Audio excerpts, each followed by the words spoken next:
Forever. Dog. So what machine did you get? Did you get like a whole, like a proper... The Breville Bambino Plus? Looking it up. Oh, cute. Wow, that was a little condescending. What kind of espresso machine do you have, Alayna? I don't know, like the Breville one that's like just a bit better than this one. This is a great first step. You can off. You don't press me. Don't press me, Alayna. Oh yeah, I'm in a sarcastic mood. This is not the day. Alayna, you look really sad today. Yeah, the turtleneck is kind of sad. Wait, why do I look sad because I'm wearing a black... Listen, You're gonna set me up for the same joke that we just cut. You're gonna set me up for the same joke that you told me to cut, and I'm not even gonna say what it was. That's actually dirty. I'm not gonna even say what it was. You are out of control, first of all. Second of all, I was setting up for my update, which is why I'm wearing the black turtleneck. Okay, so it wasn't dirty. So it is like Mac. relevant. No, I meant you setting her back up was dirty. It was dirty. Obviously, a black turtleneck is never dirty. Have you never cut something from an episode and then you just like go back and redo it? Normal. Oh, we're restarting. Normal behavior. I prefer to just come from a place of authenticity and just feeling like organic in the moment. And I'm not even sure what you're referring to that even needed to be cut. I was just saying you look a little down in the dumps, and that might be the understatement of the century for whatever you were talking about. I prefer to take things 3 to 4 times until I get it right. Nah, you gotta be in the flow. I'm in flow, by the way. You guys are trying to get me canceled, and that's what I'm doing. You set yourself up. When you're already canceled, you can't be canceled again. You can't. You live in the freedom of You do not want to test that. The liberation. Let's not test that theory just yet. I'm testing it, baby. Don't call me baby. Oh my god. I was a general baby. So you're calling both of us baby? Like, oh my god, both of us? Oh my god. Oh my god. Good morning. Oh my god, it's usually just Mac. This is special. This is really Can't believe special. you're doing this while my girlfriend's out of town. What? Is she back in LA? I think Alayna's trying to tell us something, and we keep blocking her. What's up? Well, I was gonna ask your opinions, but I hear your opinions now loud and clear. No, it just looks dark. Is it rainy? Yeah, I'm in Vancouver. Now, starting now, for the next, 4 months, it will always be dark and rainy. Can I ask It's you a early. question? It's like 9 a.m. here, too. What? Yes. Do you live on the... Oh. What the fuck? Okay, so... we were just... No. I was asking whether or not she'd rather... Stop it! Ashley! Or you... Okay, so which is... Yes. Okay, how did you know that? So when you gave me your address, I had something to mail to you guys. Which you never sent us your address in return. We asked for it. You never did. You don't need my address. Yeah, we do. Your birthday's coming up. Your birthday is in a second. No. Oh, shut the object. fuck up. We sent our addresses, and if I knew you were going to withhold your address, I wouldn't have sent my address until... Actually, never mind. Alayna, I'll forward you Ashley's address. I got it from Sydney a while ago. Perfect. Thank you. Fucking Sydney. treacherous Sydney. We have our own relationships with Sydney now. We got tight a couple weeks ago. We got close. Sydney. That's going on the soundboard. Treacherous Sydney is really funny. That's like really a henchman that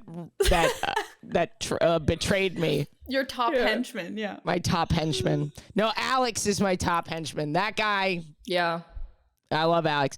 But you gave me your address. Yes. And when I read it, I thought, oh, they do that different in Canada. We don't write that the same way. Oh. Yeah. I thought it was quite strange. I live in an apartment building. And when you live in an apartment building in America, you put the address, and then the next line down, you do apartment, and then the number of the apartment. Oh, right. I've seen that, but no, we do Canada like the addresses apartment are dash. weird. I think a lot of things are better about Canada, but I object to that. But you just know that the first number before the dash Why is the would unit you number. ever put the Save first number lines. as the apartment? You save lines. You can put Save room on the lines. When I go to your house with the address, I'm looking for the house first, and then I keep looking down and I see your apartment number. Confusing for the eye. I'm gonna show up at the wrong apartment. Confusing for the eye. Why do I need lines? Lines aren't some non-renewable. room on You're the acting like envelope? lines are oil.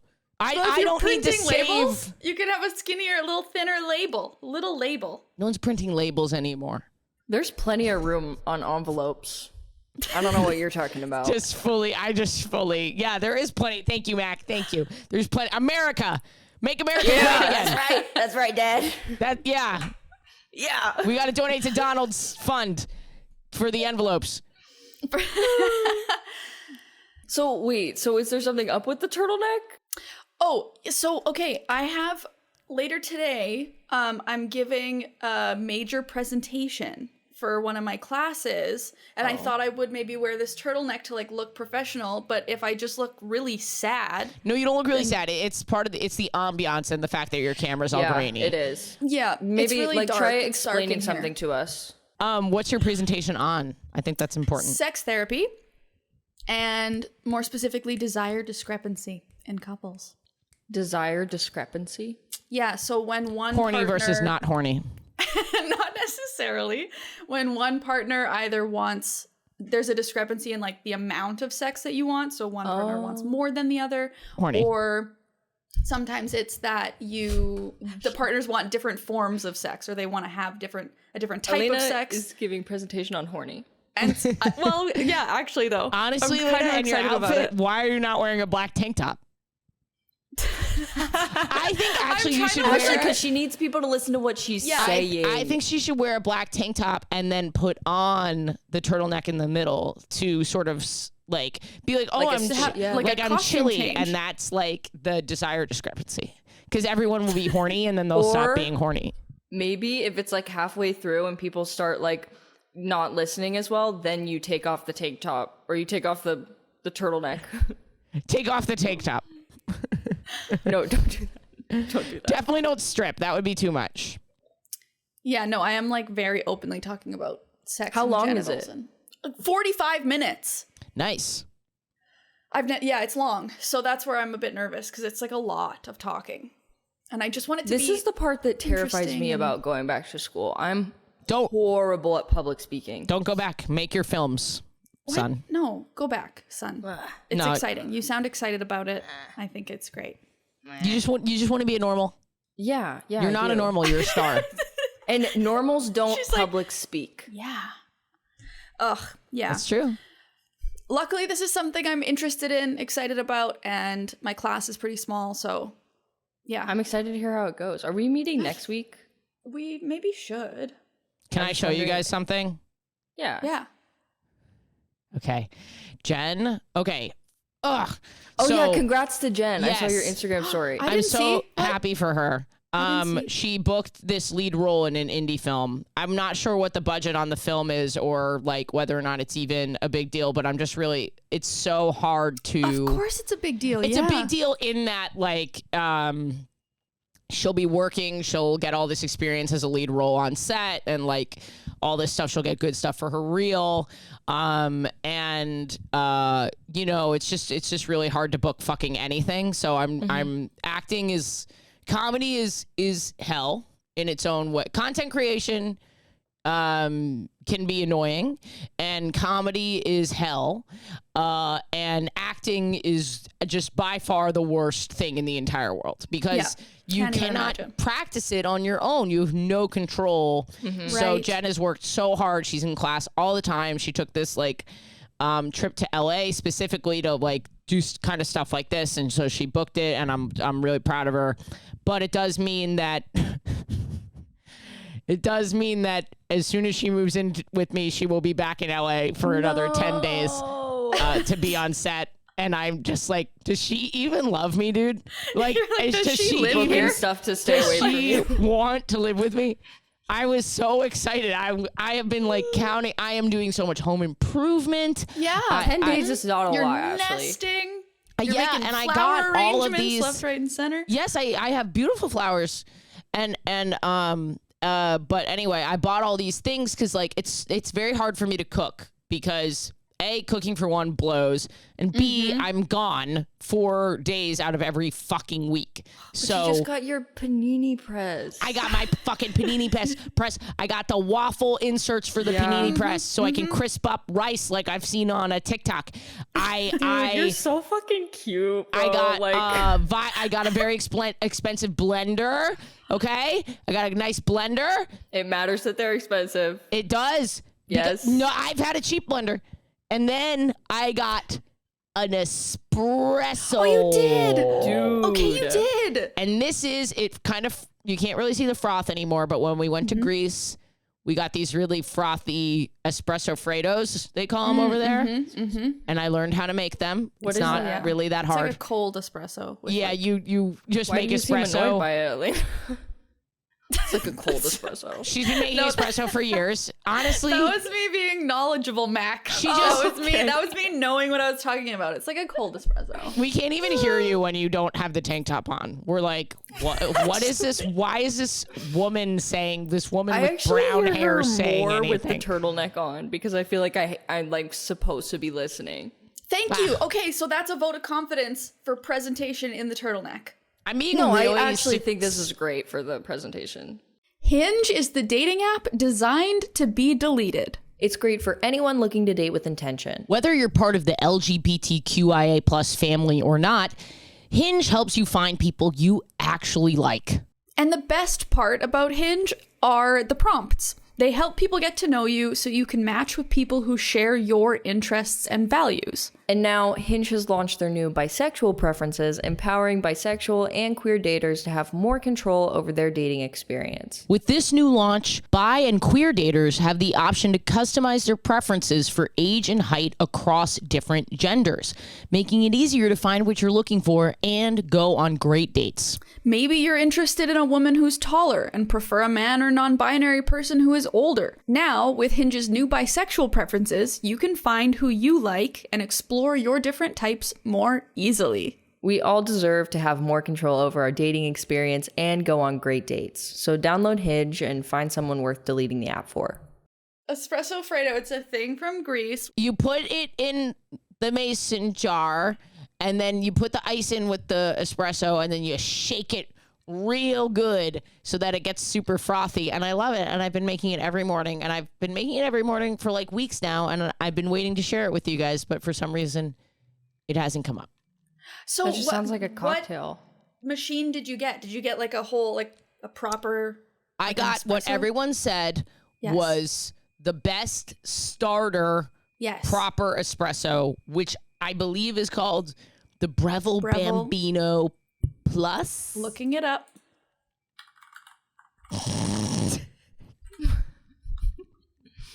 This has like, now we're like in Star Trek vibes. Oh, cute.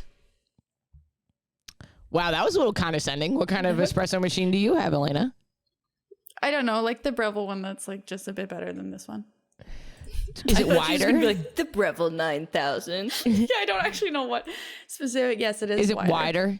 Okay, so you have like a really fancy. I'm gonna build myself up to that one day, but you know, this is a great first step. You can fuck off. I would. You don't press me. Don't fucking press me, Alayna. Oh yeah, I'm in a sarcastic mood. This is not the day. You're right. This is not. Ashley, you're beautiful. You're such a beautiful lady. Some of us are just trying to make do with our smaller espresso machine. Okay. Some of us don't even have an espresso machine. I just want to speak for those people. But you're not a big coffee gal, though, are you? You Alayna. are. Uh-oh. I have coffee every day. You're always drinking carrot juice and milk and like other stuff. I can drink juice and coffee. I'm an equal opportunist. I just don't think I've seen you with a Do you drink coffee every day, Mac? I actually drink coffee every day. Where's your girlfriend? Yeah. She's in LA right now, but I'm picking her up later today. So I'm excited for that, but I'm nervous right now because she's on a plane. So are you just in a different... She's okay. I hate when she's on a plane. You know I'm on a plane twice a week. Yes, and I think about it a lot, actually. This is one of the things that keeps me up at night. If I know I have to get on a plane, it will keep me up. Yeah. If I know other people that I love are on planes, I am definitely having nightmares about like plane crashes. So I was thinking about that all night, but I didn't want to tell her that. I don't want her to get nervous. I shouldn't tell you this, but don't tell me. There was a great New York Times daily. No, I don't probably I don't want to don't hear know it. if you should tell me. Do you ever want me to come visit you? Yeah, I do. Well, New York City by car. New York City's, I think, in the clear. I don't know about St. Louis. I think I really don't want to hear whatever you're going to say. Oh, yeah. Alayna has plane problems, too. For the, 700th time this episode. Wait, I actually, now I kind of want to hear. We've been talking about planes the whole time. Yeah. It's a lot of... Your hair looks really nice, Mac. Oh, thanks. It does look nice. Finally. I know. Yeah. It was getting a little long there, which I was kind of into, but yeah, it was not cute. Quite that long. No, it looks good. Anyway. My girlfriend's in LA. I have to go pick her up later today. I'm excited to pick her up, but I also need her to get off a plane. So are you just in a random other apartment right now? Yep, literally. Funny enough, this is the complex that my little Googled your sister used address to live in. and I'm not getting the vibes that I sent it to the right place. That's my parents' house. Oh, you gave us your parents' address? I hope you didn't write anything on the outside of the box. Oh no. Oh no, what's that face? Uh-oh. Me camping out on my parents' porch waiting for this to get here. Why They're not gonna open it and go through it. Okay. What's on the outside? No, nothing. I'm just trying to think what would be funny on the outside. Okay. Why did you have me send it to your parents? I'm going to start sending weird shit to your parents. I'm nervous about getting mail here. I feel like I don't live here. So I'm like, what if I left and I wasn't here? Or I don't know.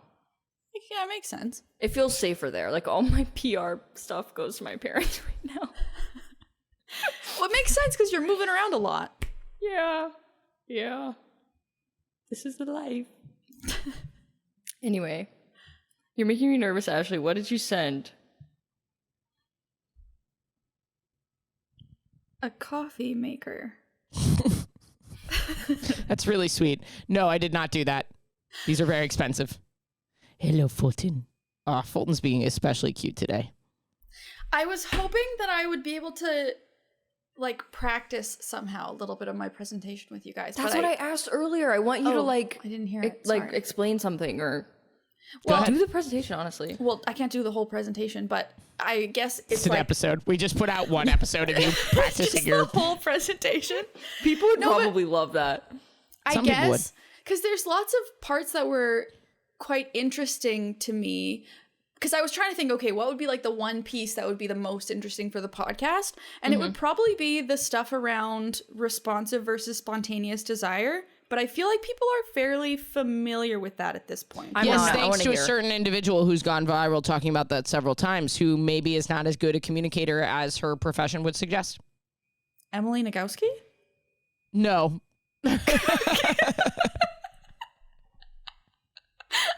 Oh.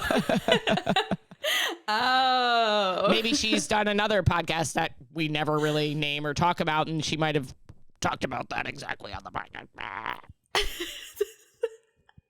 But we're not naming any names. No. But it wasn't Emily Nagoski. No, I don't even know who that is. She wrote Come As You Are. Have you read that? That's a good pun. I know, right? You haven't read Come As You Are? No.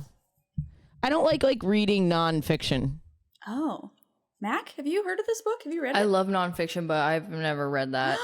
Oh, life-changing. Okay. This is for anyone even in our audience who hasn't read this, Come As You Are by Emily Nagoski, it's if you have a vulva, even if you don't have a vulva, if you are a human. If you are a human, this book is so full That's relatable. Of the science of sex and our beliefs around sex and what the science actually shows and all this stuff. And it's really something. I would recommend it. My situation has changed so much just like over the past few months between being so anxious, going on SSRIs to manage my panic attacks, and then like just Pelotoning more. Yeah. Like my vulva has changed. Yeah, SSRIs can. Yeah, like a lot. It's crazy. Talk more about that, or is it too? It's just wild how like if I'm super anxious, I'm just way more sensitive down there, and it's just so much easier. Whereas if like when I'm less anxious, and I don't really know what SSRIs are doing. I don't know if like to deal with that part. It's just like harder, and then like cycling can really, if I'm like kind of feeling numb from the cycling, like that can really affect it. Yeah. No, SSRIs have a huge impact on libido and people's sex life. And like, it's honestly not talked about enough. It's kind of wild that they don't, because of the prevalence of SSRIs impacting libido and like impacting the actual experience of sex. Sometimes they'll talk about like, oh, this might lower your sex drive. They don't necessarily talk about how it actually can impact the like function of your genitals. Yeah. That for me, it's more that because like sex drive is, I have a much better sex drive not having 2 to 3 panic attacks a day. Yeah. Yeah. Like, obviously, this is because of the previous episode, what we talked about. It was a tough time. And I'm going to taper off of them now that I've sort of established more equilibrium in my life again. Like I was using them sort of almost like an emergency. I was on very low dose. I would say it was not the sex drive that really changed. It was like literally like it was like brand new clit. Yes. Like yeah. I miss my old clit very much, honestly. But it's not the worst thing in the entire world. We're making do. See, we're making do with this. Yeah. Now You're that coming as you are. Yes. Yeah. This is something I wasn't comfortable talking about when I was on it. As many you guys know, I've been like, I tried a bunch of different medications. SSRIs was one. I tried a couple. And like one of the things, I went completely numb. Completely numb. Yeah. Wow. Apps completely numb. It was so uncomfortable. Do they know why it is, or it's just kind of like an anomaly? You know what? I don't know. I don't know. What kind of we can bleep this, but I'm just curious. I'm like on the lowest. I'm on half of the lowest dose. So I'm on like. Can you say what it is? It's like, I think the lowest dose is 5 milligrams of Lexapro, and I'm on 2.5 milligrams a night. And Lexapro is. Just you're so studious, Alayna. Yeah, very studious. I never tried escitalopram, Lexapro. That was not one I tried. What? I didn't try that one. Do you know relative to the medicine that you did try how high your dose was? Yeah, I started on the lowest dose. And still fully numb. It was like uncomfortable. Like it was like that feeling like if like a part of your body goes numb, right? And then it's kind of like coming back to feeling, and you touch it and it's kind of that like icky, painful, like yucky. That's a great what it analogy. Felt like. Yeah. And I was not prepared. I was prepared to have like a lower libido. Nobody told me. Libido didn't really change that much for me. It felt, and I was like also very sad, so it was very difficult to really understand what my libido would have been anyway. So but it definitely was way more. That's just one of those things where it's like, oh, woman can't come low, and that's her fault. Low libido. Yes, you know what I mean? Oh my god, this is a huge part of my presentation. Bro, the stuff you put in my brain rewired my clit. Thank you very much. What? Wait, Alayna, can you do that part of the presentation? Well, basically, I just talk about how in desire discrepancy, most often it's the low desire partner that's blamed, and it's the low desire partner, and like often, typically, you see in a heterosexual relationship, it's the woman that has the lower desire. Definitely not always, but like it's slightly more common. And yeah, it's often couples come into therapy, or even if they don't go to therapy, it's the low desire person who feels like something's wrong with them and this is somehow their fault and they're the one that needs to change, that they somehow need to increase their desire to meet the needs of their partner rather than both people recognizing that this is a problem between the two of them. Like the problem isn't that, oh, one partner has low desire and one partner has a higher desire. Neither of those things is the problem. The problem is the discrepancy. That makes a lot of sense. And there's so many factors that can impact somebody's desire. And so this feeling like if you're the lower desire partner or just a lower desire person, this feeling like there's something wrong with you, when it's like there are so many factors. And then on the other side, when you're the high desire partner, there's so often this feeling like there's something wrong with you in that you're not able to please your partner or they don't want you, you're not attractive, you're not adequate, there's something wrong with the relationship. When again, there are so many reasons that somebody's desire might be low that have nothing to do with how attracted they are. Here's what I'll say. Do you feel like this is so complicated because I feel like sex can often be linked? There's this idea, I think, that sexual and setting asexuality aside for a second. It's a part of the presentation. Yeah. Setting that aside for a second, because I think that's like an entirely different matter. Absolutely. But I think there's like so many reasons that you would have sexual desire discrepancy in a relationship. And it's like, I think we like to think about like desire being like this God-given sort of from birth type of thing.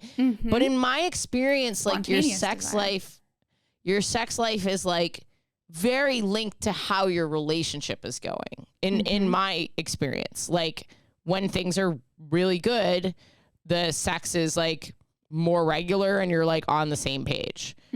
Whereas like if a partner is withdrawn, it's usually like a sign. If one or both are withdrawn, it's usually a sign that things aren't great. And also I would say like hypersexual activity. You know, I'm not saying that as a diagnosis term, even though it sounds scientific.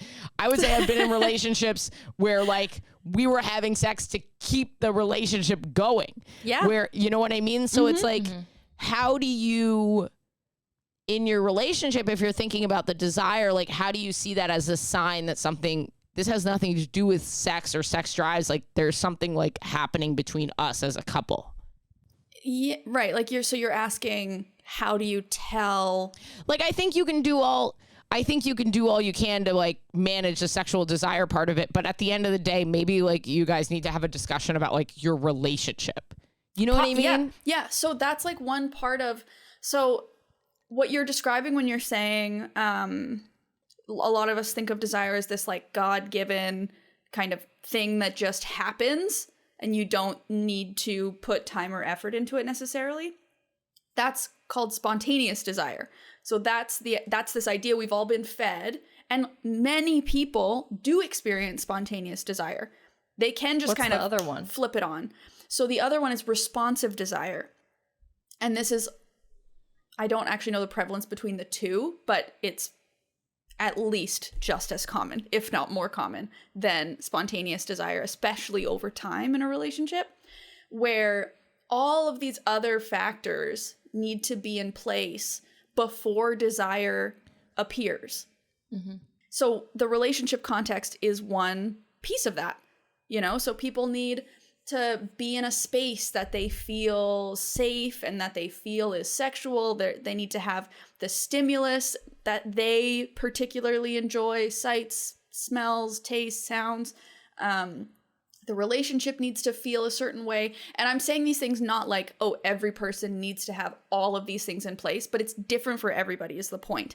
And recognizing what your kind of accelerators are, what your turn-ons are, what are the things you need to have in place, and what are the things that you need to not be happening in order for you to feel, first to feel sexual, because with responsive desire, you can feel sexual and the desire only comes after.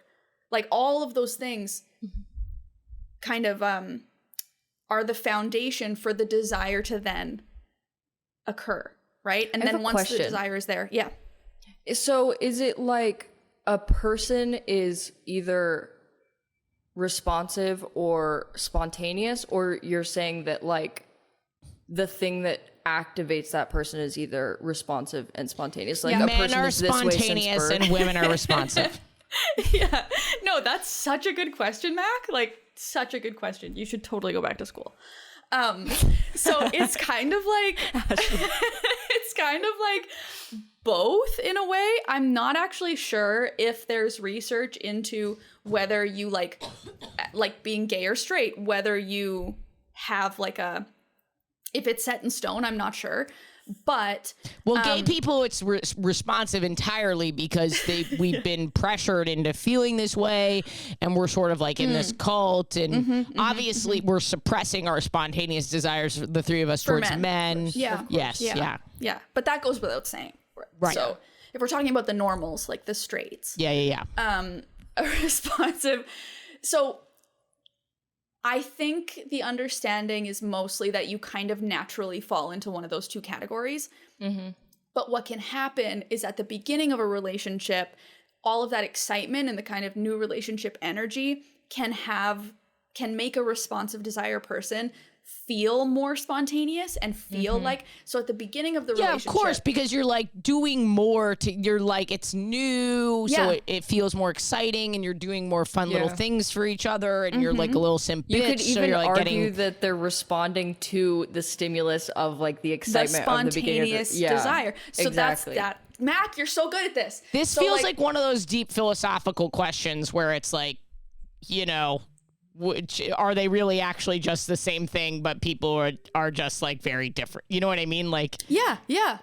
Essentially, yeah. And so, and then sometimes, Mac, kind of what you were saying, the spontaneous desire person, that can be a trigger for the responsive desire person to feel sexual, at least in the beginning. So then you feel like you have this more spontaneous desire. And then when that starts to fade away, there's like, oh, what's wrong? Something's wrong with the relationship. Something's wrong with me. When really you just have a more responsive desire style. I see why your presentation is 45 minutes. Yeah. And so there's like this, basically it's about, for responsive desire people, it's about figuring out what are the pieces that come into play that trigger your desire. And how can we create a space and a situation where your desire, which when I say desire, I'm specifically talking about like the urge to have sex and the wanting. Arousal is different. And then you figure out how to put a leash on the spontaneous one. Gotta calm that down. Oh, you gotta rein that in. I was like, well, maybe that's a stimulus. No, I'm not talking about. Nothing wrong with that. What about at Pride, Alayna? Nothing wrong with that. I'm like very vanilla. Like, I don't do a lot. Like, I'm more vanilla, I think, than people probably think. What do you mean? Yeah, what do you mean, Ashley? Tell us more. Like, what do you like? What do you mean? Ashley? Sometimes, you just want to look into somebody's eyes. I love when we break through Ashley's hard New York shell, her New York comedian shell. I love it. Well, look, like, because I talk to a lot of people and I talk about sex a lot. And I have maybe a reputation for being active in the community. So weird. But why would that be? Which I really am not. I don't know. I don't know what people think. But the thing about, like, okay, can we talk about body count for a second? Yeah. I think no.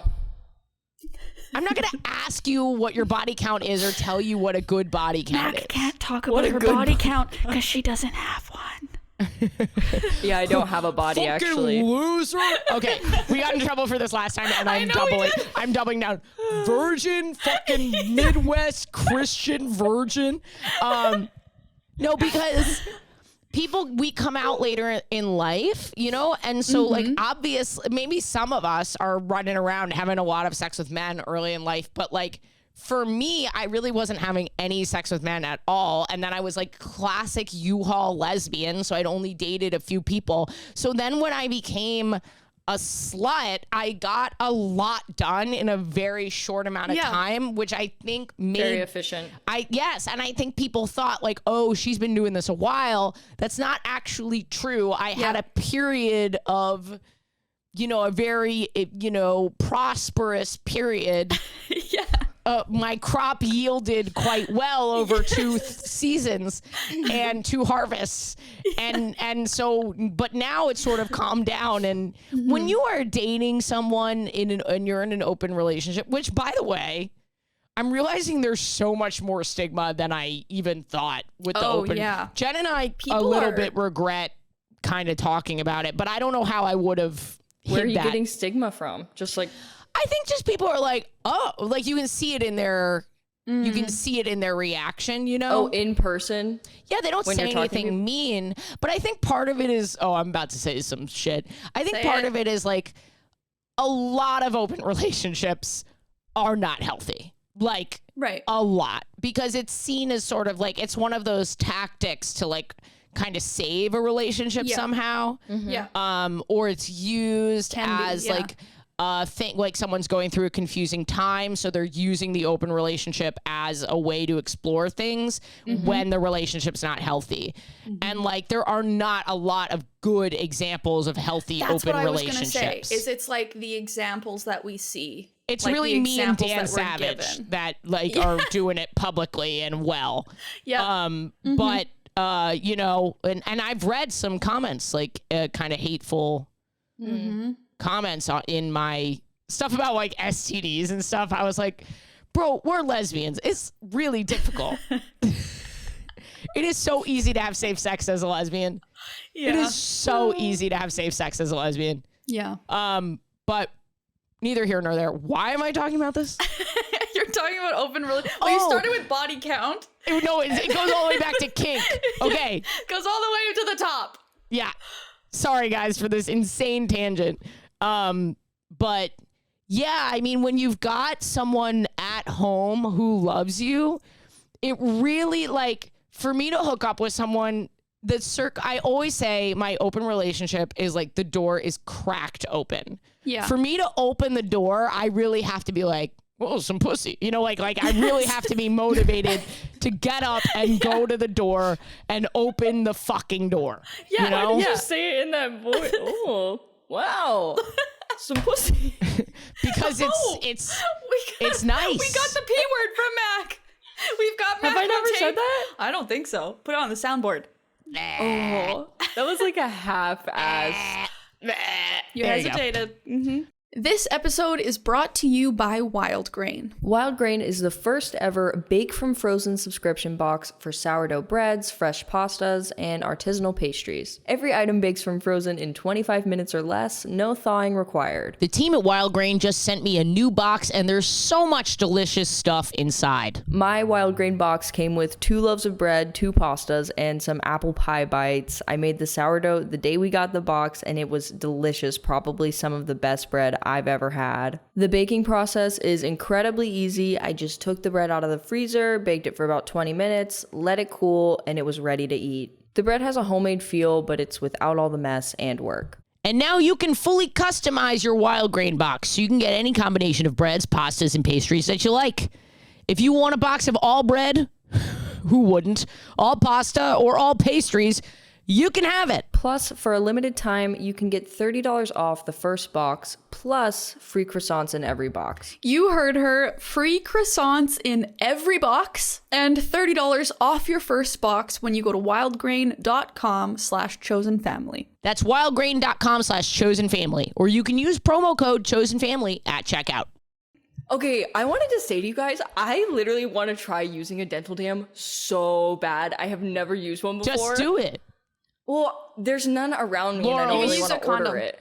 You can, yeah, you can cut a condom in half. Just cut the top off of a condom. Grab a Ziploc bag from your drawer in the kitchen. Put some lube on it. Yeah. Really? I mean, no, don't do that. But like, you could. I mean, I'm not going to tell you the efficacy of whether or not a Ziploc bag can prevent herpes. Yeah, I really don't know. So let's not advise. Wait, let me pull up this is my not stats medical advice. on fucking with a Ziploc bag. My point is, I'm not as rampant these days because when someone loves you at home, the bar is high for me to like, you know, like I'm not on Hinge. I'm not like prowling. You know, sometimes I am if I'm in another city. When I go to another city, the bar lowers a lot, but I'm also very tired. Right. Because I'm performing all day. So, yeah. But you've been leashed. I'm leashed up. The point is, I'm not as much of a slut as people think. And I don't have a lot of kink experience. And I think because of that, sometimes people think I'm like, I'm totally in the camp of you do you boo boo.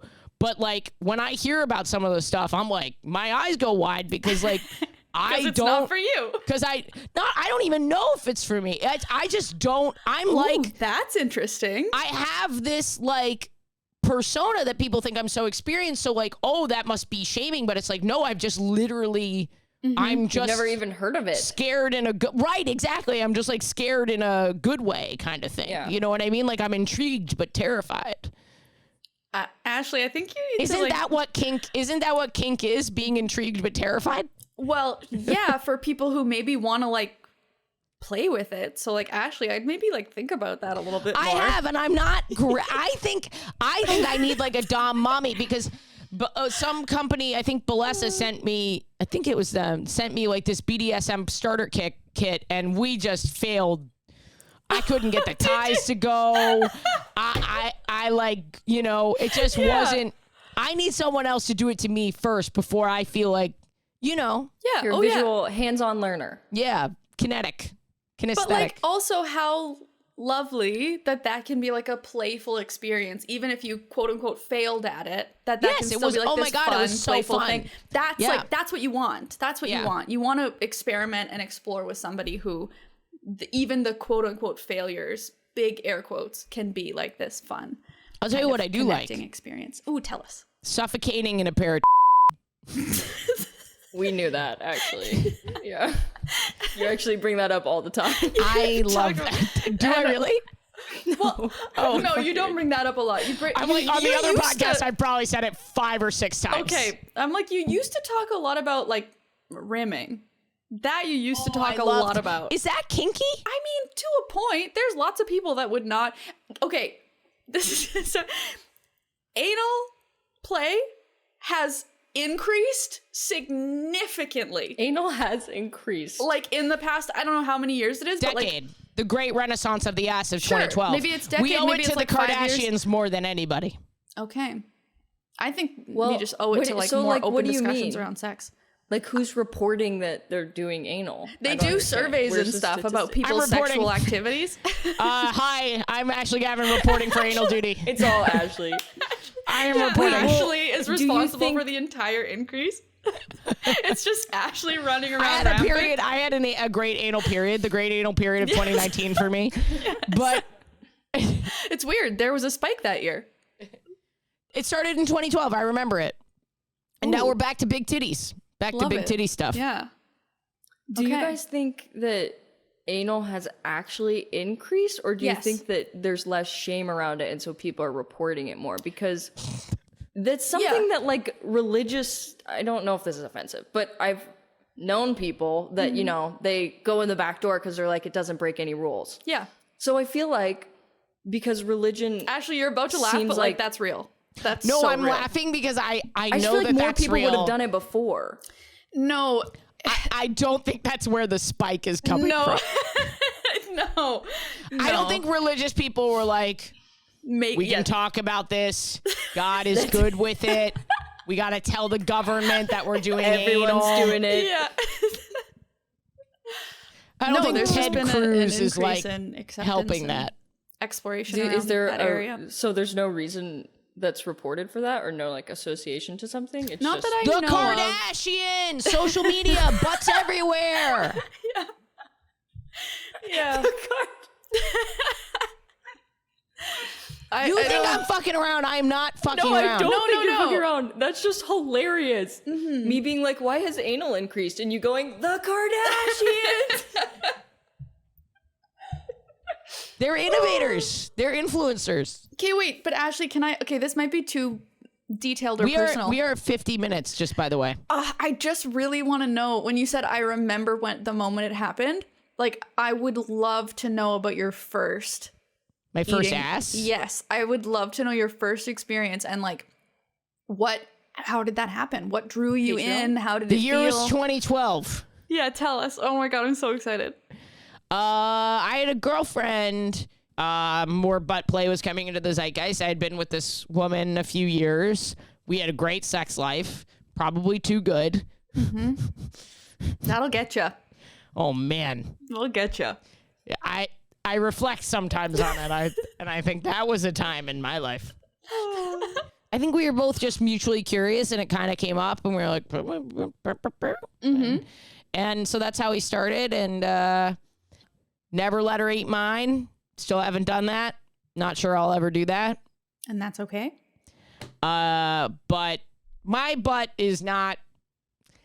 I know I'm a woman, but I can't help but feel that my asshole identifies as a man, and I can't subject my dainty little femme girlfriend to that.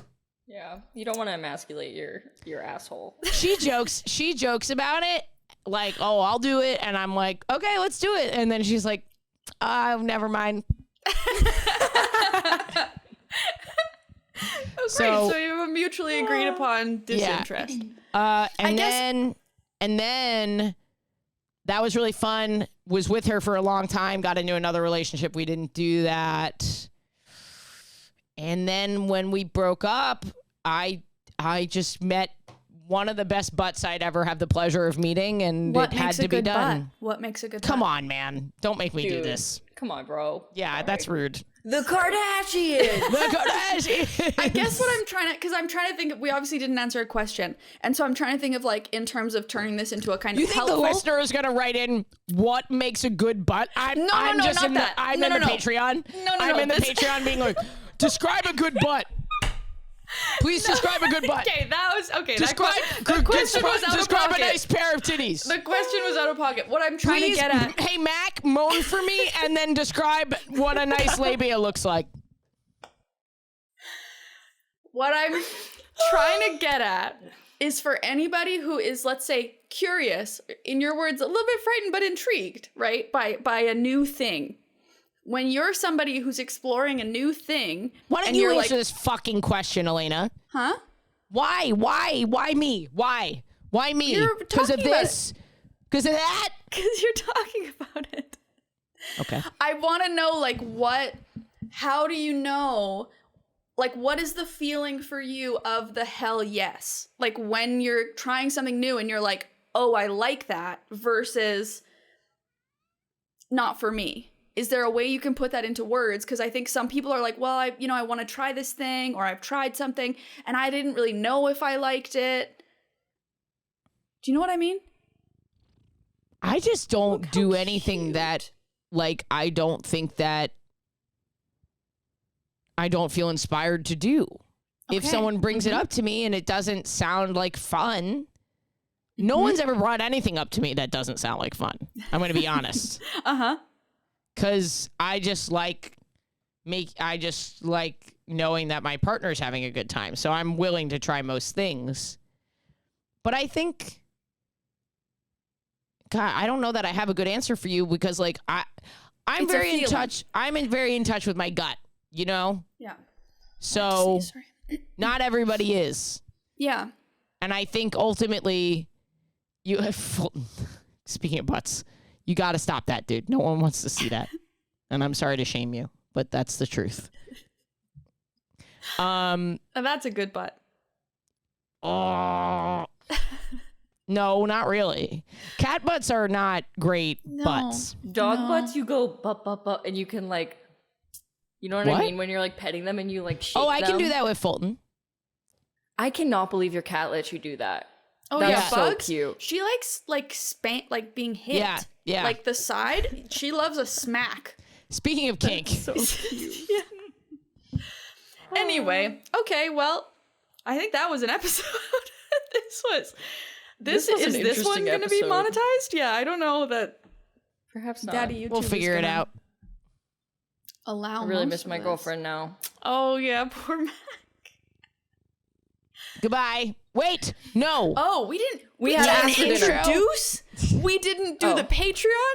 We didn't talk about what we had for dinner. This is ass. And if you join the Patreon, it's okay. If you donate, there's a donate your own pace kind of thing. There's $1. If you donate $1,000 a month, I will teach you how to eat ass. Truly. We could do a 3-way call. What an honor. Truly. Well, what do you mean when you say a 3-way call? Are you saying that it's me, partner 1, and partner 2, and each one has their own? No, I'm saying the three of us with the person who wants to learn, and we can have like a sex ed. I don't know. Mac doesn't want to be there. I don't have anything to contribute to that. Well, maybe you can learn. You can learn alongside the Patreon. We must move on because we have ads. Yes, okay. Patreon.com/chosenfamilypodcast to maybe get your question answered. I don't know what we're going to do. I don't know. Something about my butthole. Yeah, I'm like waiting for the insult to the people, the usual because I don't degrading know. of the people who don't. Listen. Listen. There's 3 of us here, okay? Yeah. We're splitting this 3 ways, and we have the editor and the producers and all of that, all right? Giving us $1 is more profitable than these ads, okay? Yes. Give us a fucking $1, you piece of shit. That's 33 cents each. Capitalism, no ethical consumption. You have been brainwashed by a media that used to be monolithic. There used to only be 3 channels when this advertising model was invented. That doesn't exist anymore, okay? What I'm trying to say is Mac lives in Missouri, okay? You think Mac can afford to live in New York City? I can barely afford to live here. So give us a fucking, what does it cost you? $1. It's nothing. It's nothing. You've got a subscription that you don't even use right now, you piece of shit. I think we should just clip that and put it at the end of the episode so that Ashley doesn't have to waste her breath. So she doesn't have to do this every time. Okay, thanks for listening, everybody. Professionally. I can hold my breath a while. Okay, love you guys. See you next week.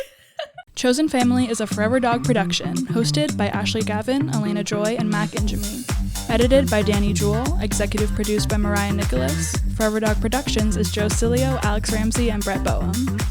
Forever.